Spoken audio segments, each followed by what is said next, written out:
और पछतावे से कांपते हुए कह रहा है, काश काश मैं तो वह सब 25 में बदल जाता, काश मैंने तब वो 90 दिन दे दिए होते।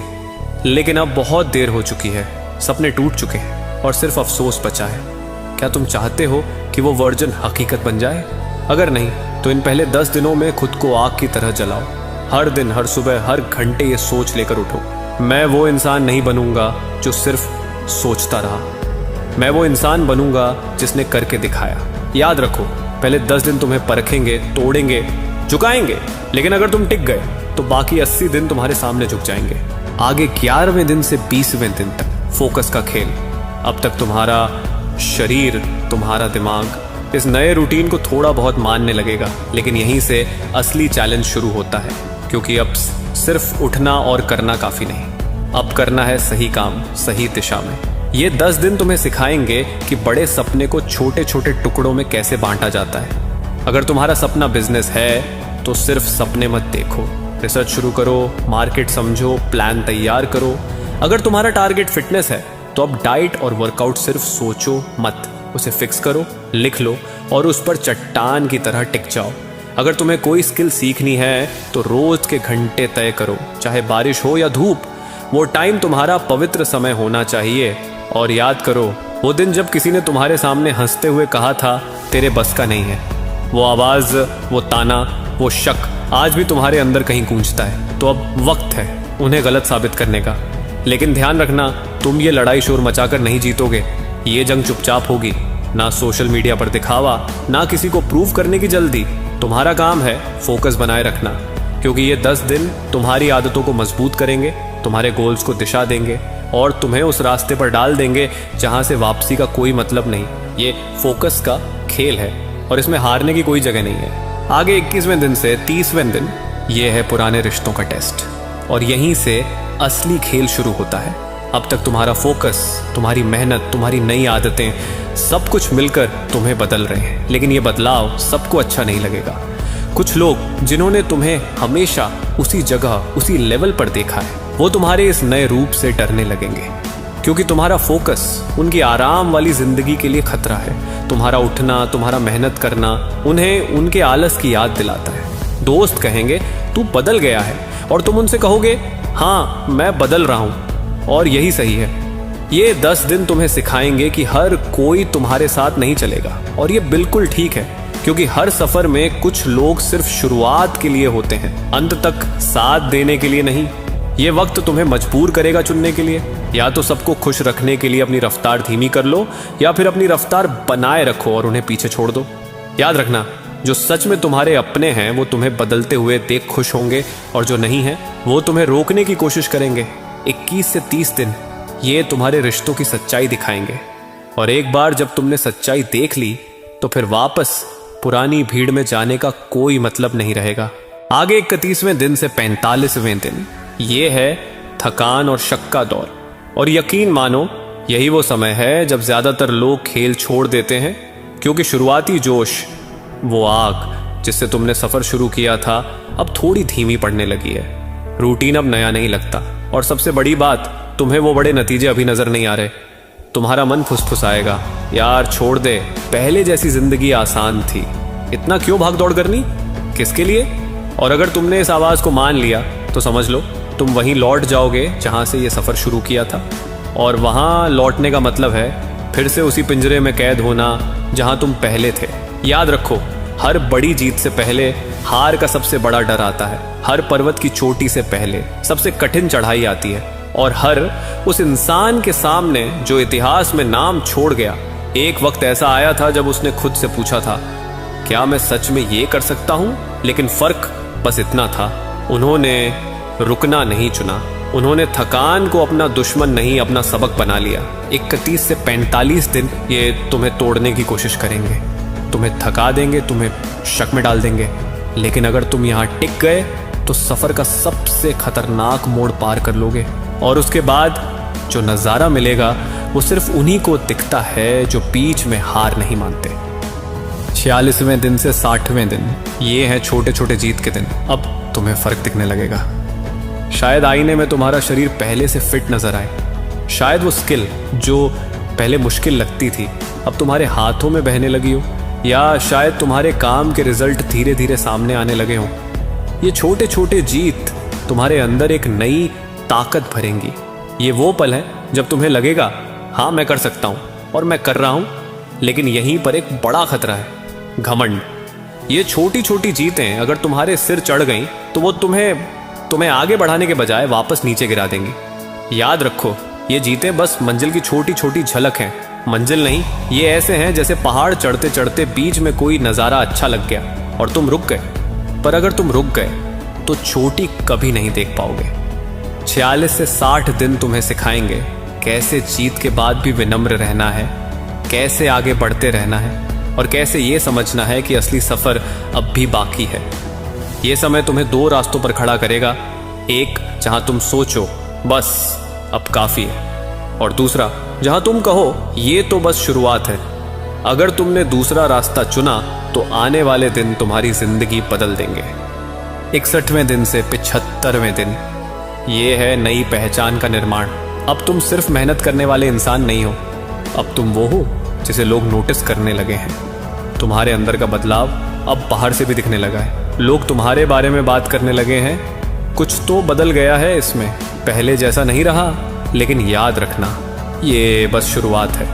ये वो समय नहीं है जब तुम रुककर तालियां सुनो, ये वो समय है जब तुम और तेज दौड़ो, क्योंकि अब तुम्हारा शरीर तुम्हारे कंट्रोल में है, तुम्हारा दिमाग तुम्हारे कंट्रोल में है, तुम्हारा रूटीन तुम्हारे कंट्रोल में है। अब कोई बहाना बाकी नहीं। इन 15 दिनों में तुम्हें अपनी स्पीड दोगुनी करनी है। अगर अब तक तुम रोज 2 घंटे दे रहे थे तो अब 4 घंटे दो।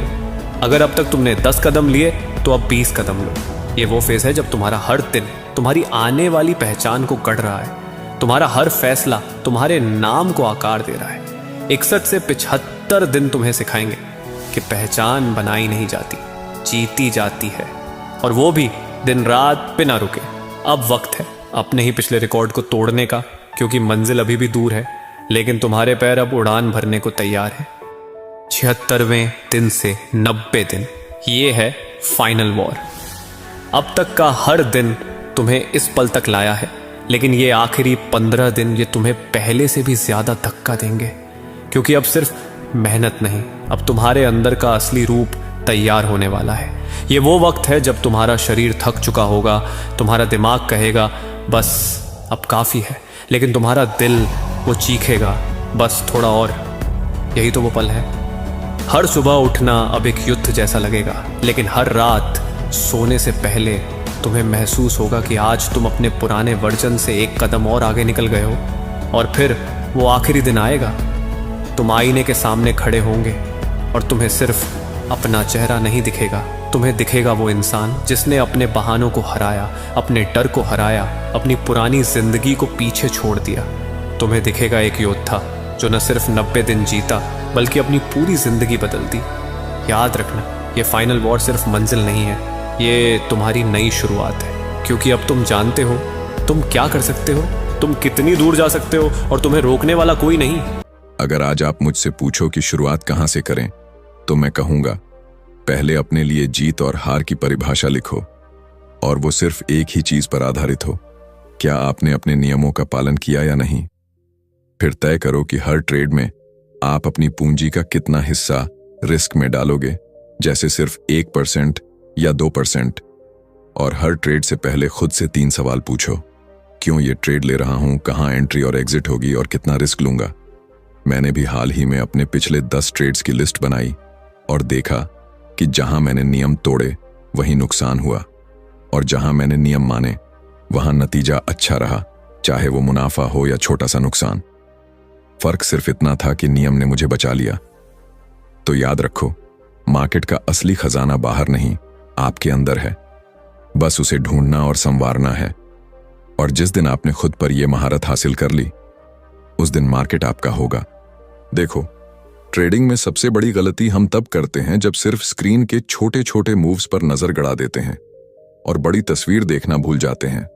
जैसे आप सड़क पर गाड़ी चला रहे हो और सिर्फ 2 मीटर आगे ही देख रहे हो, तो पहला मोड़, पहला गड्ढा ही आपको हिला देगा।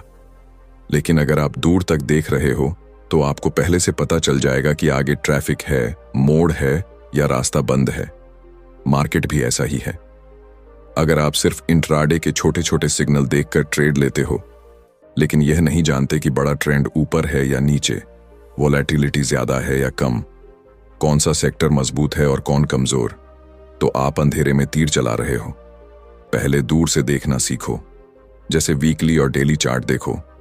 पता करो कि मार्केट किस दिशा में जा रहा है, फिर पास आकर एंट्री और एग्जिट प्लान करो। मैंने खुद कई बार यह गलती की है कि माइक्रो लेवल का परफेक्ट सेटअप देखकर एंट्री ली, लेकिन वो बड़े ट्रेंड के खिलाफ था। नतीजा नुकसान। और जब मैंने टाइम फ्रेम को अलाइन करके बड़े ट्रेंड के साथ ही माइक्रो सिग्नल लिया, सक्सेस रेट आसमान छू गया। एक बार तो मैंने अपने पिछले 20 ट्रेड्स को चेक किया। जो ट्रेड बड़े ट्रेंड के साथ थे उनमें से ज्यादातर जीते, और जो ट्रेंड के खिलाफ थे उनमें से ज्यादातर हारे। तब समझ आया, मार्केट को दूर से देखने की ताकत ही सबसे बड़ा एज है।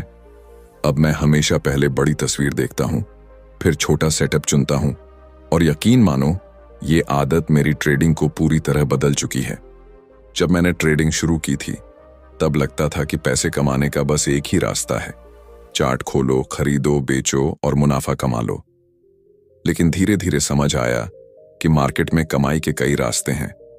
कोई दिन भर स्क्रीन के सामने बैठकर डे ट्रेडिंग करता है, कोई कुछ दिन या हफ्तों तक होल्ड करके स्विंग ट्रेड करता है, कोई महीनों तक पोजीशन ट्रेडिंग करता है, और कोई सिर्फ ऑप्शन या स्प्रेड्स से खेलता है।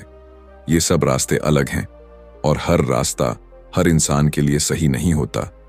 मुझे याद है, मैंने एक बार डे ट्रेडिंग करने की ठानी, लेकिन मैं धैर्य वाला इंसान हूं, हर मूव पर रिएक्ट नहीं कर सकता था। नतीजा थकान, तनाव और नुकसान। फिर मैंने अपने स्वभाव के हिसाब से तरीका चुना, थोड़ा लंबा टाइम फ्रेम, कम ट्रेड्स और साफ नियम। तभी समझ आया कि असली कमाई तब होती है जब आपका तरीका आपके स्वभाव से मेल खाता है।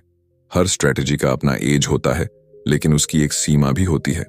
ट्रेंडिंग मार्केट में एक स्ट्रेटजी चमकती है और रेंज बाउंड मार्केट में दूसरी। अगर आप इन कंडीशंस के हिसाब से स्ट्रेटजी बदलना सीख गए तो आपका इक्विटी कर्व स्मूथ रहेगा। मैंने खुद अब 2-3 अलग तरीके रखे हैं, जैसे ट्रेंड फॉलो करना, साथ में ऑप्शन स्प्रेड हेज करना। इससे अगर एक फेल हो जाए तो दूसरा बैलेंस कर देता है। अब मैं हर स्ट्रेटजी के लिए अपने नियम लिखता हूं, कब एंट्री लेनी है, कब निकलना है, कितना साइज रखना है, और बस उन्हीं पर चलता हूं। क्योंकि मार्केट में कमाई का रास्ता चुनना तो आसान है, लेकिन उस पर टिके रहना, यही असली जीत है। मैं सोचता था कि असली खेल बस चार्ट और दाम का है, लेकिन सच ये है कि खेल हमारे दिमाग में चलता है। अगर आपकी पहचान साफ है, जैसे मैं एक रूल्स बेस्ड ट्रेडर हूं, तो फैसले अपने आप बेहतर हो जाते हैं। वरना हर बार मार्केट थोड़ा सा भी उल्टा चल गया तो हम घबरा जाते हैं और गलत बटन दबा देते हैं। मैंने खुद ये गलती कई बार की है, हार से बचने की चाह में, और बड़ी हार खा ली। धीरे धीरे समझ आया कि प्रो ट्रेडर वही है जो अनिश्चितता में भी फैसला ले सके बिना घबराए, और ये ताकत सिर्फ प्रोसेस पर फोकस करने से आती है। मतलब मुझे अब गर्व इस बात पर होता है कि मैंने अपने नियम फॉलो किए, चाहे ट्रेड जीता या हारा। पहले तो मैं हर दिन बस प्रॉफिट लॉस देखता था, अब मैं ये देखता हूं कि मैंने कितनी बार अपने प्लान पर डटे रहकर खेला। मैंने एक छोटी सी आदत डाल ली है, हर ट्रेड से पहले बस 60 सेकंड गहरी सांसें लेना। इससे दिमाग साफ होता है और डर या लालच में साइज बढ़ाने जैसी बेवकूफ़ी नहीं करता। मैंने अपने लिए अगर X तो Y वाले छोटे छोटे स्क्रिप्ट बना लिए हैं, जैसे अगर डर लगा तो साइज आधा कर दूंगा, अगर प्लान टूटे तो तुरंत निकल जाऊंगा। अब ट्रेडिंग मेरे लिए बस पैसे का खेल नहीं रहा, ये मेरे माइंड को ट्रेन करने का तरीका बन गया है। और यकीन मानो, जब माइंड फिट होता है तो मुनाफा अपने आप फिट हो जाता है। कभी नोटिस किया है हम खुद को कितनी बार फंसा लेते हैं अपनी ही सोच में, जैसे मैं तो हमेशा ये करता हूं, या मार्केट तो ऐसा ही है। सुनने में छोटी बातें लगती हैं, लेकिन असल में यही हमारी लचीलापन खत्म कर देती हैं। मैंने भी कई बार वही गलती दोहराई, बस इसलिए कि दिमाग में एक कहानी बैठी हुई थी कि मैं सही हूं या फिर मार्केट ही गलत है। एक दिन मैंने खुद से पूछा, क्या सच में मैं बेकार ट्रेडर हूं? फिर एहसास हुआ, नहीं, असल में मेरे नियम ही साफ नहीं थे, और अगर नियम साफ कर दूं तो मैं बेहतर हो सकता हूं। तभी मैंने अपनी सोच को थोड़ा रिफ्रेम किया। गलती का मतलब हार नहीं, बस एक डेटा पॉइंट है। अब मैं हर गलती को ऐसे देखता हूं, डेटा आया, उससे कुछ सीखा और फिर छोटा सा एक्सपेरिमेंट किया। मान लो पहले मैं बिना लिखे स्टॉप लगाता था, अब बस एक बदलाव किया, स्टॉप हमेशा लिखकर लगाना। और मजे की बात, 10 दिन में ही फर्क दिखने लगा। मैंने अपनी पहचान से चिपकना छोड़ दिया। अब मैं खुद को ट्रेडर कम और सिस्टम ऑपरेटर ज्यादा मानता हूं। मतलब मैं मशीन की तरह प्लान चलाता हूं, भावनाओं के झोंके में नहीं। और सच कहूं, ये आजादी वाली फीलिंग ही सबसे बड़ा मुनाफा है। देख यार, ट्रेडिंग को लोग ऐसे लेते हैं जैसे लॉटरी खेल रहे हों। आज लगा दिया, कल देखेंगे क्या होता है। लेकिन अगर तू वाकई लंबे समय तक जीतना चाहता है तो इसे बिजनेस की तरह चलाना पड़ेगा। सोच, कोई दुकान बिना प्लान के कैसे चलेगी? माल कब लाना है, ग्राहकों को कैसे संभालना है, ऑफर कब देने हैं, सबका एक सिस्टम होता है। वैसे ही ट्रेडिंग में भी होना चाहिए। तू सुबह उठते ही ये पता कर, तेरे आज के और इस महीने के टारगेट क्या हैं। मार्केट खुलने से पहले तेरा एक प्रॉपर प्री मार्केट रूटीन होना चाहिए। कौन से स्टॉक्स देखेगा, किस न्यूज पर नजर रखेगा। ट्रेड के बीच में बस प्लान फॉलो कर और बंद होने के बाद पोस्ट मार्केट चेक कर कि तूने कहां अच्छा किया और कहां गड़बड़। और हां, ये मत भूल कि मशीन भी कभी फेल हो जाती है। तेरे पास बैकअप प्लान होना चाहिए। ब्रोकर डाउन हो गया तो क्या करेगा, डेटा कट गया तो कैसे हैंडल करेगा। एक हार्ड लिमिट भी रख, जैसे अगर 15% ड्रॉ डाउन हुआ तो रुक जाएगा, चाहे दिल कितना भी कहे कि बस एक ट्रेड और। सच मान, जब तू अपने लिए ये पूरा सिस्टम बना लेगा तो ट्रेडिंग अचानक से लकी गेम नहीं रहेगी, बल्कि एक कंट्रोल्ड प्रॉफिटेबल बिजनेस बन जाएगी। और उस दिन तुझे समझ आएगा असली आजादी कैसी लगती है। ट्रेडिंग में सिस्टम बनाना मतलब शादी जैसा है। अगर सही पार्टनर चुना तो जिंदगी आसान, वरना रोज ड्रामा। और सिस्टम का सही मतलब सिर्फ चार्ट पर 2 लाइन खींचना नहीं है, बल्कि वो तेरे दिमाग, तेरे स्वभाव और तेरे पैसों से मैच होना चाहिए। तुझे पता होना चाहिए तू किस मार्केट में खेलेगा, कौन सा टाइम फ्रेम देखेगा और किस सेटअप पर दांव लगाएगा। ये सब साफ होना चाहिए। जैसे मैच शुरू होने से पहले टीम को पता होता है कि बैटिंग कौन करेगा और बॉलिंग कौन। अब सुन, जो सिस्टम डेटा से साबित न हो वो सिर्फ तेरी कल्पना है। पहले बैक टेस्ट कर, फिर असली मार्केट में ट्रायल दे, वरना बाद में मत कहना कि नुकसान कैसे हो गया। और याद रख, असली मजा तब है जब छोटे नुकसान सहकर बड़े जीतने का मौका मिले। अगर हर बार रिस्क ज्यादा और रिवॉर्ड छोटा है तो तू सीधा फंसने के लिए बैठा है। सिस्टम इतना आसान होना चाहिए कि तू नींद से उठकर भी फॉलो कर सके, नहीं तो हर ट्रेड पर तेरे दिमाग का दही हो जाएगा। रिस्क पहले सोचना, प्रॉफिट बाद में, क्योंकि पूंजी बची तो कल फिर खेल सकते हैं। और हां, इसे इतना मत बदल कि असली सिस्टम का चेहरा भी पहचान में ना आए। ओवरफिटिंग वो बीमारी है जिसमें सिस्टम लैब में ही जादू दिखाता है, असल मैदान में ढेर हो जाता है। जब तू अपने सिस्टम के 100 ट्रेड का डेटा, विनर रेट, औसत रिवॉर्ड और ड्रॉडाउन जान जाएगा, तब तुझे यकीन होगा कि तू किस जहाज पर सवार है। और उस दिन तेरा ट्रेडिंग गेम हवा में तीर चलाने से निकलकर असली प्रो लेवल पर पहुंच जाएगा। देख, ट्रेडिंग सिस्टम चुनना वैसा ही है जैसे जूते खरीदना। दिखने में कितना भी स्टाइलिश हो, अगर तेरे पैर में फिट नहीं बैठा तो दर्द ही देगा। कई लोग सिर्फ इसलिए डे ट्रेडिंग में कूद जाते हैं क्योंकि उन्हें लगता है जल्दी पैसा आएगा। लेकिन भाई, अगर तू तेज फैसले लेने में ही घबरा जाता है तो ये खेल तेरे बस का नहीं। फिर बेहतर है कि तू स्विंग या पोजीशन ट्रेडिंग करे, जहां वक्त मिलता है सोचने का, प्लान करने का। अगर तेरे पास स्क्रीन पर बैठने का टाइम ही कम है तो डे ट्रेड का सपना छोड़ दे और एंड ऑफ डे सिस्टम अपनाए। शाम को चार्ट देख, प्लान बना और अगले दिन अमल कर। और हां, ये भी समझ कि तू वोलेटिलिटी झेल सकता है या नहीं। अगर हर बड़ी मूव पर तेरा दिल धक धक करने लगे तो ब्रेकआउट और ट्रेंड फॉलोइंग से दूर रह। मीन रिवर्शन जैसे शांत सिस्टम अपना। असल में सही सिस्टम वो है जिसे तू रोज निभा सके बिना हर दिन तनाव में डूबे। वो तेरे अनुशासन से मेल खाए और तेरा दिमाग ना खाए। इसलिए पहले अपना एनर्जी टाइम पैटर्न समझ। 30 दिन पेपर ट्रेड करके देख कि तू कितना फॉलो कर पा रहा है, और जो चीजें निभ नहीं पा रहा उसे बिना भावुक हुए हटा दे। ट्रेडिंग में जटिलता दिखाने से इज्जत नहीं बढ़ती, लेकिन सरलता अपनाने से प्रॉफिट जरूर बढ़ते हैं। सोच, तू मोहल्ले में बर्फ की लड़ाई खेल रहा है, ठंडी हवा चल रही है, हाथ सुन्न हो रहे हैं, लेकिन जो जीत रहा है वो पागलों की तरह बर्फ नहीं फेंक रहा। वो पहले कवर ले रहा है, पेड़ या दीवार के पीछे छिपकर इंतजार कर रहा है, सही टाइम देखते ही एकदम से फेंकता है और हिट कर देता है। अब यही ट्रेडिंग है। अगर तू बिना स्टॉप के ट्रेड करता है तो ये ऐसा है जैसे खुली जगह में खड़ा होकर आजा मार बोलना। हर मौके पर कूद पड़ना जरूरी नहीं, धैर्य सबसे बड़ा हथियार है। और हां, टीम वर्क भी, यानी पोर्टफोलियो में सिर्फ एक ही चीज पर दांव मत लगा, थोड़ा थोड़ा अलग जगह बांट, वरना एक गलत चाल और पूरा खेल खत्म। नियम तोड़े तो मार्केट तुझे वैसे ही भिगो देगा जैसे बर्फ के गोले से कोई सरप्राइज अटैक। ट्रेडिंग में भी जीत उसी की होती है जो शांत दिमाग से खेले, कवर रखे और सही मौके पर वार करे। ट्रेडिंग में लोग बस यही सोचते हैं कि कब एंट्री लें, कब एग्जिट करें, लेकिन असली खेल इस बात में है कि कितना खरीदना है, कितना बेचना है। मान ले तू सही जगह एंट्री ले भी ले, लेकिन अगर साइज गलत है तो या तो छोटा मुनाफा मिलेगा या बड़ा नुकसान। पोजीशन साइजिंग ऐसे है जैसे तू सड़क पार कर रहा हो और ये तय कर रहा हो कि कदम कितने लंबे रखने हैं। एक गलत अंदाजा और तू सीधा गाड़ी के नीचे। अगर अकाउंट घट रहा है तो साइज भी घटाना पड़ेगा, क्योंकि इस खेल में सबसे पहले जिंदा रहना जरूरी है। जीत की लहर में बहकर साइज मत बढ़ा देना, जब तक तेरा डेटा साफ साफ ना कहे कि हां अब कर सकता है।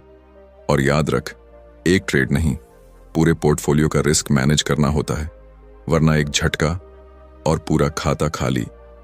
ट्रेडिंग में असली समझदार वही है जो बस पैसा बनाने के लिए नहीं, बल्कि पैसा बचाने के लिए खेलता है। ज्यादातर लोग ट्रेड के बाद बस यही गिनते हैं कि कितना पैसा आया या गया, लेकिन मैं तुझसे कह रहा हूं, असली खेल है आर मल्टीपल का। आर मतलब जितना तूने शुरू में रिस्क लिया, एंट्री से स्टॉप तक का फर्क। मान ले तूने एक ट्रेड में 1 आर का रिस्क लिया और 2 आर कमा लिया, तो मतलब तेरे पैसे ने तेरा रिस्क डबल करके वापस दिया। और अगर 1 आर गया तो सीधा पूरा रिस्क उड़ गया। अब सोच, जब तू हर ट्रेड का आर जर्नल में लिखता है तो एकदम साफ दिखने लगता है कि तेरा सिस्टम सच में पैसा बना रहा है या बस किस्मत से कुछ हिट हो रहे हैं। बड़े विजेता कितने काम आ रहे हैं ये भी समझ आता है। और अगर तेरा औसत नुकसान 1 आर से बड़ा निकला तो भाई समझ जा, तेरे स्टॉप या एग्जिट में गड़बड़ है। ट्रेडिंग में अंदाजा नहीं, हिसाब चाहिए। और आर मल्टीपल वही चश्मा है जिससे तू सच देख पाता है। देख, मार्केट में पैटर्न तो 1000 हैं, लेकिन असली सेटअप सिर्फ पैटर्न से नहीं बनता, उसके पीछे का माहौल भी मायने रखता है। जैसे तू सोच रहा है ब्रेकआउट दिखा मतलब खरीद लो, नहीं भाई, पहले देख कि मार्केट का मूड क्या है, ट्रेंड चल रहा है या बस टाइम पास कर रहा है। वॉल्यूम और स्पीड देख, मूव दमदार है या बस दिखावा। और सबसे जरूरी, जान ले कि कब कुछ भी नहीं करना है। लो वॉल्यूम, बिना वजह उछलती खबरें या मार्केट में कटी पतंग जैसी हालत, इन दिनों में हाथ लगाना मतलब खुद को मुसीबत में डालना। मेरा मानना है एक अच्छे सेटअप की 5-6 पक्की शर्तें होनी चाहिए, ताकि शक की कोई गुंजाइश न रहे, वरना मार्केट तुझे ऐसे चपत लगाएगा कि याद रह जाएगा। कम सेटअप, ज्यादा भरोसा, यही ट्रेडिंग में चैन की नींद देता है। ट्रेडिंग में लोग अक्सर सोचते हैं कि जीत का खेल एंट्री में है, लेकिन सच्चाई कहीं और है। एंट्री तो बस टिकट खरीदने जैसी है, जैसे किसी बस या ट्रेन में बैठने का हक खरीद लिया हो। सफर का मजा, डर, तूफान या मंजिल, ये सब तो बाद में पता चलता है। असली खेल तो एग्जिट में है। यहीं पर तय होता है कि तुम जीतने वाले हो या हारने वाले। मैंने बहुत बार देखा है कि लोग बेहतरीन एंट्री लेते हैं, सेटअप परफेक्ट होता है, इंडिकेटर्स भी हाँ में सिर हिलाते हैं, लेकिन फिर भी आखिर में अकाउंट लाल हो जाता है। वजह एक ही, उन्हें सही वक्त पर निकलना नहीं आता। अगर नुकसान काटना नहीं आता तो मार्केट तुम्हारा पूरा बैलेंस एक ही झटके में चबा जाएगा। और अगर अच्छा चल रहा ट्रेड वक्त से पहले काट दिया तो बस पछतावा ही बचेगा। चार्ट देखते रह जाओगे कि यार ये तो और ऊपर चला गया। स्टॉप लॉस लगाना कई लोगों को बोझ लगता है। कुछ तो गर्व से कहते हैं, मैं स्टॉप लॉस नहीं लगाता, मार्केट को स्पेस देता हूं। सुनने में ये बहादुरी लग सकती है, लेकिन असल में ये ऐसा है जैसे बिना हेलमेट और ढाल के जंग में कूद जाना। चोट तो पक्की है, बस सवाल ये है कि तुमने खुद को बचाने की योजना बनाई है या नहीं। स्टॉप लॉस सिर्फ एक नंबर नहीं है, ये तुम्हारी इमोशनल लिमिट है। ये मार्केट से एक समझौता है। अगर ये लेवल टूट गया तो मैं निकल जाऊंगा, आगे तेरा जो मन करे कर। मुनाफे की रक्षा के लिए ट्रेलिंग स्टॉप एक जबरदस्त हथियार है। ये वैसा है जैसे पहाड़ पर चढ़ते समय हर कुछ कदम पर रस्सी को ऊपर बांधते जाओ, ताकि अगर फिसलन हुई तो सीधा नीचे घाटी में न गिरो। लेकिन कई लोग इसे इतना टाइट कर देते हैं कि मार्केट का हल्का सा झटका उन्हें बाहर फेंक देता है, और फिर वही स्टॉक कुछ घंटों में रॉकेट बन जाता है और वो बैठकर स्क्रीन घूरते हैं। ये मेरे साथ ही क्यों होता है? कभी कभी सही एंट्री होने के बावजूद टाइमिंग खराब होती है। मार्केट बस वहीं अटक जाता है और तुम सोचते रहते हो, चलो थोड़ा और रुकते हैं। लेकिन मार्केट तुम्हारी उम्मीदों से नहीं चलता। अगर प्राइस कई दिनों से रेंज में है तो ये भी एक सिग्नल है कि अब निकल जाओ और अपनी पूंजी वहां लगाओ जहां रफ्तार है। मार्केट से मोह मत रखो, सही समय पर उससे दूर हो जाओ। हर ट्रेड से पहले मेरे लिए 3 बातें साफ होती हैं। गलत हुआ तो कहां निकलूंगा, सही चला तो कहां प्रॉफिट बुक करूंगा, और क्या ये लंबी दौड़ का ट्रेड है या छोटा गेम। बिना इस प्लान के ट्रेडिंग करना वैसा है जैसे बिना ब्रेक वाली कार को तेज ढलान पर उतार देना। मार्केट तुम्हारे इमोशंस से खेलता है, कभी डर में जल्दी निकलवा देगा, कभी लालच में देर करवा देगा। दोनों ही हालत में पैसा हाथ से फिसलेगा। मार्केट में 2 ही दुश्मन हैं, डर और लालच। डर कहता है कि थोड़ा भी मुनाफा मिला है निकाल ले वरना चला जाएगा। लालच कहता है कि और रुक, ये तो आसमान छू लेगा। सही एग्जिट वहीं है जहां दोनों को बैलेंस किया जाए। मुझे आज भी याद है, एक बार मैंने एक बेहतरीन ट्रेड लिया था। सेटअप शानदार था, मार्केट ने रुकावट तोड़ी और ऊपर भागना शुरू किया। मैंने सोचा अब तो पैसे बरसेंगे और स्टॉप लॉस ऊपर खींच दिया, लेकिन बहुत टाइट कर दिया। मार्केट ने हल्का सा पुल बैक लिया और मुझे बाहर कर दिया। मैं खुश था कि प्रॉफिट हो गया, लेकिन अगले ही घंटे वही स्टॉक 15% ऊपर चला गया। उस दिन समझ आया कि गलत एग्जिट सही एंट्री से भी महंगा पड़ता है। एक अच्छा एग्जिट प्लान तुम्हें पछतावे से बचाता है, रिस्क मैनेजमेंट बेहतर करता है, इमोशंस पर काबू देता है और ट्रेडिंग को कंसिस्टेंट बनाता है। मुनाफा कमाना सिर्फ अच्छा ट्रेड लेने से नहीं होता, बल्कि सही वक्त पर उससे निकलने से होता है। मार्केट तेरे साथ मजाक नहीं करता, सीधा तेरी जेब पर वार करता है, और इस वार से बचने का एक ही तरीका है, पहले से तय करना कि कब, कैसे और क्यों निकलना है। ट्रेडिंग में सिर्फ ये नहीं सीखना कि कब खरीदना या बेचना है, असली खेल ये है कि कब पीछे हटना है और कब पूरी ताकत से कूदना है। देख, मार्केट भी मौसम जैसा है, कभी साफ आसमान, सब कुछ तेरे हक में, और कभी तूफान, जहां बाहर निकलना ही समझदारी है। मैंने कई बार देखा है, अच्छे फेज में लोग डर के मारे छोटा खेलते रहते हैं और खराब फेज में पूरी बाजी लगा देते हैं, और फिर कहते हैं मार्केट ने लूट लिया। सच ये है कि जब तेरी स्ट्रैटेजी साफ काम कर रही हो, कंडीशन सही हो और तू खुद भी फोकस में हो, तब स्केल अप करना चाहिए। लेकिन जैसे ही 2 हफ्ते लाल निकल जाएं या दिमाग थक जाए, तुरंत गियर डाउन कर, छोटे ट्रेड कर या ब्रेक ले। ओवर कॉन्फिडेंस मार्केट में उतना ही खतरनाक है जितना गीले फर्श पर दौड़ना। शुरू में मजा आता है, लेकिन गिरना तय है। देख, नए ट्रेडर का दिमाग हमेशा उम्मीदों और यकीन से भरा होता है। वो हर बार सोचते हैं ये तो पक्का ऊपर जाएगा या ये तो 100% नीचे गिरेगा। चार्ट पर एक छोटा सा पैटर्न दिखा नहीं कि दिमाग में कंफर्मेशन की घंटी बजने लगती है, और फिर जैसे ही वो एंट्री मारते हैं, मार्केट अपनी पुरानी आदत के मुताबिक उन्हें एक जोरदार झापड़ मार देता है। ये झापड़ सिर्फ पैसों का नहीं होता, ये अहंकार का, उम्मीद का और उस यकीन का भी होता है जो उन्होंने मार्केट के बारे में बना रखा था। असल में नए ट्रेडर मार्केट को अपने हिसाब से चलने की उम्मीद रखते हैं। उन्हें लगता है कि उनकी रिसर्च, उनकी मेहनत, उनके इंडिकेटर और उनका गट फील मार्केट की दिशा तय कर देंगे। लेकिन मार्केट को इन सब बातों से कोई फर्क नहीं पड़ता। मार्केट किसी के पापा का नहीं है, ना ही वो किसी के प्लान के हिसाब से चलता है। वो अपनी मर्जी का मालिक है, और यही सच नए लोगों के लिए सबसे कड़वा होता है। इसके उलट जो प्रो ट्रेडर होते हैं, वो कभी पक्का नहीं मानते कि मार्केट क्या करेगा। उनके दिमाग में हमेशा 2-3 प्लान तैयार रहते हैं। वो सोचते हैं, अगर ये ऊपर गया तो मैं ऐसे खेलूंगा, अगर नीचे गया तो ऐसे निकलूंगा। उनके लिए हर ट्रेड एक युद्ध जैसा है जिसमें वो हर मौसम के लिए तैयार रहते हैं। बारिश हुई तो छतरी, धूप निकली तो चश्मा। अगर मार्केट रेंज में फंसा तो भी उनके पास बैकअप स्ट्रेटजी तैयार रहती है। प्रो ट्रेडर का सबसे बड़ा हथियार है उनकी लचीलापन।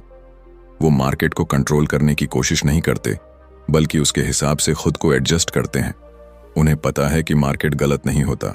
अगर कोई ट्रेड उनके खिलाफ चला गया तो इसका मतलब यह है कि उनकी पढ़ाई अधूरी थी, उनका विश्लेषण कमजोर था, या उनकी एंट्री और एग्जिट की टाइमिंग गलत थी। वो इस सच्चाई से भागते नहीं, बल्कि उसका सामना करते हैं। नए ट्रेडर अक्सर अपने ईगो के जाल में फंस जाते हैं। उन्हें लगता है कि अगर उन्होंने किसी दिशा में ट्रेड लिया है तो मार्केट को उसी दिशा में चलना चाहिए, वरना मार्केट बेवकूफ है। लेकिन प्रो ट्रेडर अपना ईगो दरवाजे पर छोड़कर चार्ट खोलते हैं। वो जानते हैं कि ईगो मार्केट में सबसे महंगा बोझ है, जो न सिर्फ पूंजी बल्कि दिमागी संतुलन भी खा जाता है। प्रो लोग उल्टा करते हैं, वो अपने खिलाफ सबूत ढूंढते हैं। अगर उन्होंने खरीद का फैसला लिया है तो सबसे पहले वो यह देखने की कोशिश करते हैं कि किन वजहों से यह फैसला गलत साबित हो सकता है। वो अपने दिमाग में एक वकील और एक जज दोनों बन जाते हैं। वकील उनकी स्ट्रैटेजी के खिलाफ तर्क देता है और जज ठंडे दिमाग से सुनकर फैसला करता है। ये तरीका उन्हें ओवर कॉन्फिडेंस से बचाता है, और जब मार्केट गलत दिशा में जाता है तो वो हड़बड़ाकर गलत कदम नहीं उठाते। नए ट्रेडर का मन भावनाओं का गुलाम होता है। एक मोमबत्ती ऊपर गई नहीं कि खुशी का बाढ़, एक मोमबत्ती नीचे गई नहीं कि डर का समंदर। इस भावनात्मक रोलर कोस्टर में उनका निर्णय लेने की क्षमता खत्म हो जाती है। नतीजा ये कि वो या तो वक्त से पहले मुनाफा काट लेते हैं या नुकसान इतना बढ़ा लेते हैं कि निकलना मुश्किल हो जाता है। प्रो ट्रेडर अपने दिमाग को ट्रेन करते हैं कि हर फैसला तैयारी और शांत सोच से निकले। वो घंटों चार्ट को घूरने के बजाय कुछ मिनट ठंडे दिमाग से सोचते हैं, अपने रिस्क को नापते हैं और फिर फैसला लेते हैं। उनके लिए ट्रेड लेना उतना ही गंभीर है जितना किसी सर्जन के लिए ऑपरेशन करना। बिना तैयारी के न चाकू उठाते हैं, न ही मार्केट में पोजीशन खोलते हैं। मार्केट में टिकना सिर्फ टेक्निकल एनालिसिस या इंडिकेटर्स का खेल नहीं है, यह अपने दिमाग को कंट्रोल करने की कला है। प्रो ट्रेडर को पता है कि मार्केट में जीतने के लिए उन्हें हर दिन अपने आप से भी लड़ना होगा, अपने लालच से, अपने डर से, अपने अहंकार से। यही वजह है कि वो टिकते हैं जबकि बाकी लोग भावनाओं के बहाव में बहकर डूब जाते हैं। मार्केट की असली खूबसूरती और खतरा दोनों इसी में है कि वो किसी का पक्ष नहीं लेता। यहाँ हर दिन एक नया इम्तिहान होता है और हर सवाल का जवाब वही पास करता है जो हर परिस्थिति के लिए तैयार हो। नए ट्रेडर उस इम्तिहान में बिना पढ़ाई के पहुंच जाते हैं और फेल हो जाते हैं। प्रो ट्रेडर पढ़ाई भी करते हैं, प्रैक्टिस भी करते हैं और एग्जाम हॉल में पहुंचते ही सबसे पहले ये चेक करते हैं कि बाहर का मौसम कैसा है और परीक्षा का पैटर्न क्या है। कई बार मार्केट में तुम्हारा सबसे बड़ा दुश्मन मार्केट नहीं, बल्कि तुम्हारा खुद का भरोसा होता है, जो हद से ज्यादा हो चुका है। प्रो ट्रेडर इस भरोसे को कंट्रोल में रखते हैं। वो मानते हैं कि ट्रेडिंग एक जंग है जिसमें जीतने के लिए तुम्हें तलवार से ज्यादा ढाल की जरूरत है।